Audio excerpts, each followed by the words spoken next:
Here is everything I learned today about machine learning, day 6.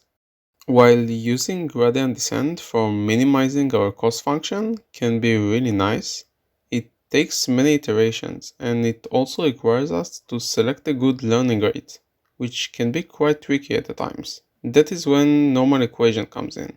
Normal equation is a non-iterative algorithm that will minimize our cost function. Let's see how we can construct x and y using our training data. Let's say we want to predict the price of a house based on its size, the number of bedrooms, the number of floors, and the age of the home. In that case, given 4 training examples, x and y look like this.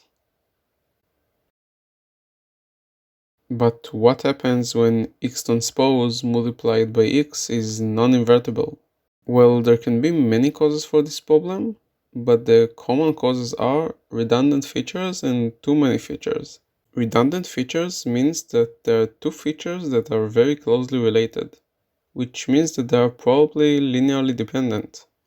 Too many features is the case where the number of features is usually greater than the number of training examples we have. In this case, we might need to delete some features. Well, for now it sounds like the normal equation is just better than gradient descent. Well, that is not always the case.